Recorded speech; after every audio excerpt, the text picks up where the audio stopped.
사람은 모든 것을 받아들일 수 있을 때 인간은 성장하게 되는 것이다. 이렇게 얘기를 합니다.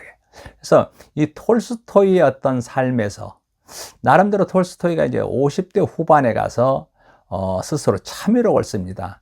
나는 이렇게 잘못 살아왔는데 앞으로는 좀 더 나은 삶, 바른 삶을 살아야 되겠다 해서 톨스토이가 제가 기억에는 아마 82세에 죽은 걸로 알고 있습니다만 그때까지 굉장히 모범적인 삶을 살았다는 것이 바로 톨스토이입니다. 요즘엔 어때요? 성공을 갈망하는 사회에서 행복을 이제 추구하는 사회로 변하고 있습니다. 요즘 TV에 아마 잘 나오시는 우리 김영석 교수님 계시죠? 그분은 이제 60세라는 나이를 상당히 중요하게 말씀을 하시더라고요. 60세가 되면 내가 나를 믿을 수 있는 나이다. 철이 드는 나이라고 그래요. 하지만은 노력하지 않으면 그것으로 끝장이라고 그래요.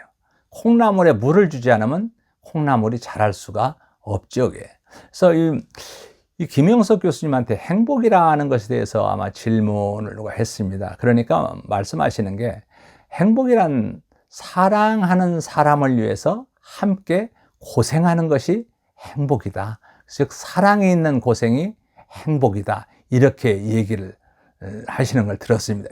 그래서 어떻게 보면은 우리가 행복이라는 부분에 대해서 여러 사람이 얘기했죠.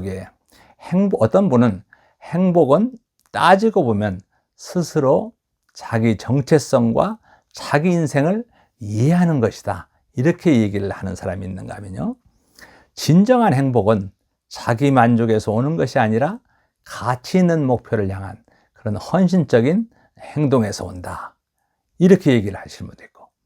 그래서 행복은 어려움이나 실패가 없는 상태가 아니라 그러한 역경을 잘 극복해낸 상태. 이게 행복이다.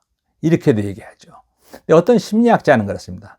행복은 조절감이 중요하다고 그래요. 그래서 행복의 진열장에 이것저것 소중한 것들을 잘 전시해 놓는 것, 소중한 것을 자꾸 만들어가는 것, 이게 행복이다. 이렇게도 얘기를 합니다. 결국은 행복은 크기나 강도가 아니라 빈도라고 얘기를 하죠.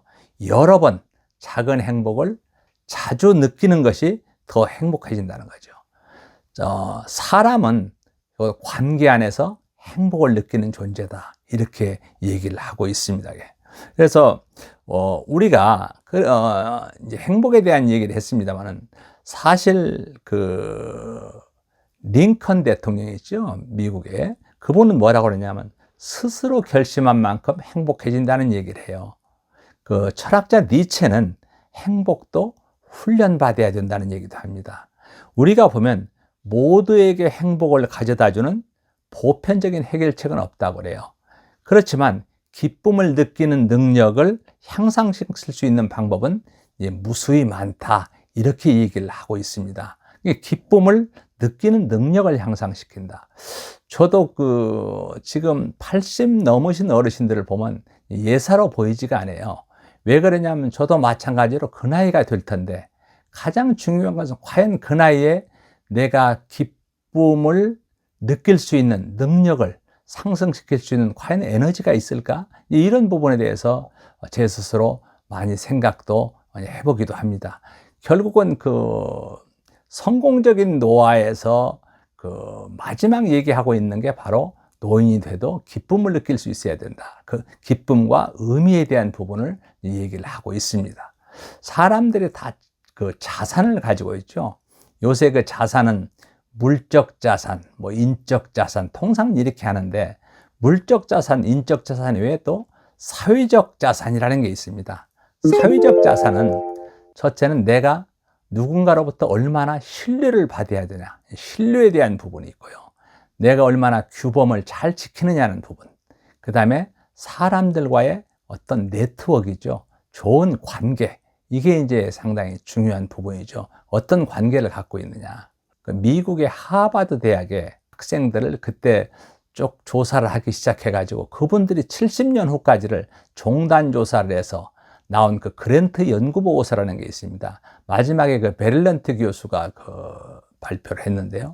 거기에 보게 되면 삶에 있어서 가장 중요한 게 바로 인간관계다라는 얘기를 해요.